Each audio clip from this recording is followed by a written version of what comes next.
Você quer ser uma família empresária ou uma empresa familiar? Primeiro eu quero te perguntar, você entende a diferença desses dois cenários? Isso é muito importante quando a gente fala em organização do patrimônio, tanto da família, quanto o patrimônio empresarial, quanto a sucessão. Por que que existe diferença nesses dois conceitos? Porque quando a gente está dizendo que somos uma empresa familiar, ficamos muito presos no conceito de pouca formalidade entre os membros daquela família, muito preso numa gestão, algumas vezes, do fundador, que é o patriarca ou a matriarca, quase com um apego, que faz com que essa sucessão, essa continuidade que a gente busca da empresa para ser algo que vá passar de geração a geração, fique muito prejudicado.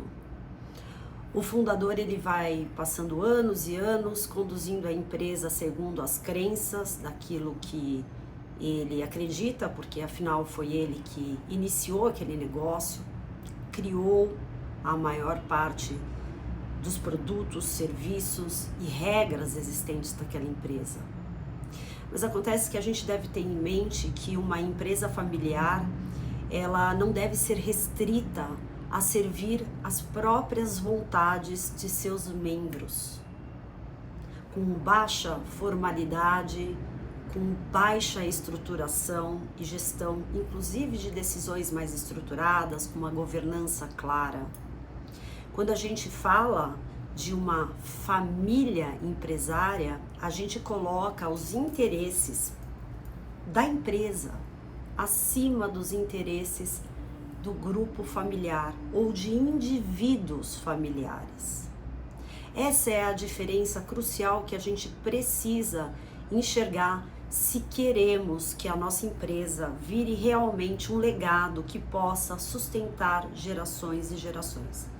No Brasil, 90% das empresas são familiares. E empresas de tamanho médio, mais ou menos 70% também são familiares. Mas ainda grande parte delas estão presas a seus fundadores, sem pensar numa organização de sucessão que ocorra de uma maneira estruturada, com regras, que o fundador consiga enxergar que herdeiros nem sempre são sucessores empresariais, mas que isso não significa você escolher um filho, por exemplo, como predileto ou exclusivamente seu braço direito, porque aí sim você vai estar exposto a conflitos daquilo que você mais preza, que é a sua família. Então, quando a gente fala numa família que se coloca como uma família empresária e não como uma empresa familiar, nós conseguimos antecipar esses conflitos, nós conseguimos nos preparar para a nossa saída, que muitas vezes não envolve apenas questões de governança ou burocráticas, mas às vezes até um exercício conosco mesmo de desapego, de entender que aquela empresa é maior do que o seu próprio fundador e que o propósito dela é servir gerações para além da nossa própria família originária. E para que isso aconteça, muitas vezes você precisa trabalhar em você, não só a parte de se desapegar, mas um olhar de discernimento, de escolher sim, dentre aqueles que são seus herdeiros, quem pode ser o seu sucessor, sem excluir os demais de participarem daquela empresa.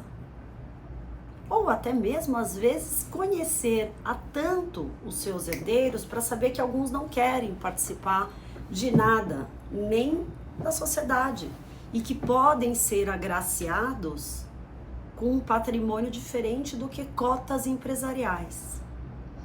Cada família é uma, E por isso que as decisões, elas devem ser pensadas de forma estruturada para a sua realidade. Eu costumo dizer, como advogada empresarial que atua em planejamento patrimonial e sucessório para empresas familiares, que tudo começa com uma conversa. O diálogo é o ponto principal de toda boa estruturação patrimonial e sucessória. Você precisa conhecer a fundo quem são essas pessoas. Precisa ter uma abertura de conversa para que todos se sintam incluídos, para que haja transparência. Porque muitos empresários brasileiros ainda estão numa fase muito embrionária, ou de deixarem tudo para quando eles partirem, achando que simplesmente deixar patrimônio é o suficiente para que os seus herdeiros vivam bem. Mas isso é errôneo, porque quando a gente pensa em deixar o patrimônio sem regras claras, sem uma prévia antecipação do que todos poderiam se sentir confortáveis e com senso de justiça, muitas vezes o que a gente está fazendo é varrer para debaixo do tapete conflitos que emergirão com a sua partida. Então, o brasileiro ainda como empresário ainda está muito numa fase embrionária de se preparar, de preparar a sua sucessão. Um outro ponto é que os que estão despertos muitas vezes acabam fazendo essa antecipação em vida de forma desastrosa, com planejamentos patrimoniais pouco adequados à realidade daquela família, porque muitos entendem agora que planejamento patrimonial é igual a holding, e não é em absoluto. Isso é apenas mais uma ferramenta entre tantas ferramentas que podem ser utilizadas sozinhas ou até misturadas, para um planejamento que seja adequado à sua realidade, à realidade da sua família. Esses pontos todos, depois de muito bem estruturados, devem passar por um olhar multidisciplinar que reúne uma conversa entre o contador e o advogado. Porque quem escreve cláusulas e pensa em decisões estratégicas não é o contador, é o advogado. E não adianta você ter um balancete, você ter uma DRE feita ao final de cada exercício, se você não tem a documentação mínima que vá estruturar aqueles números. Aliás, a maior parte das autuações que se vê é justamente pelo fato de não se ter a documentação que fundamenta legalmente aquilo que está apontado nos números. O que a Receita olha é a documentação que dá lastro, não apenas um número declarado. E chamar atenção também que não adianta ter uma estrutura formal se ela não acontece na realidade. Por isso que quando eu digo que planejamento patrimonial não é sinônimo de holding, é um pouco sobre isso, porque muitas pessoas acham que então para planejar o patrimônio basta a gente ter eficiência tributária. E isso é errôneo, porque a eficiência tributária ela é consequência de um planejamento patrimonial que se sustenta juridicamente em pé. Porque se você faz apenas um monte de combinados e estratégias que no mundo jurídico não se sustentam em pé, apenas visando a eficiência tributária, você possivelmente está sofrendo um risco de autuação que você pode não enxergar agora, mas que pode bater na sua porta daqui 5 anos, de cada decisão que você tomou hoje. Então, se você é um empresário, tem um CNPJ que é muito voltado e amparado para a sua família, eu quero hoje te fazer esse convite para que você reflita que a sucessão e a longevidade do seu negócio, ela deve começar muito cedo.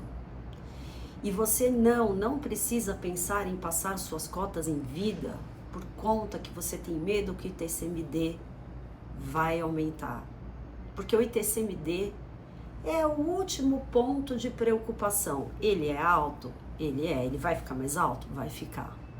Mas eu quero te convidar a pensar que existem outras formas de você, bem antes da sua partida, ver diluído o seu patrimônio. Uma delas é o imposto de renda mínimo para lucros, para rendas globais que você tenha no seu CPF e que ultrapassem, por exemplo, determinadas quantias. Então, quando a gente fala em antecipar sucessão e planejar estrutura, nós precisamos pensar no todo. E o todo num reflexo que não seja só imediato, para que ele tenha um efeito de tornar a sua empresa familiar numa família empresária que possa se sustentar desses lucros através das gerações.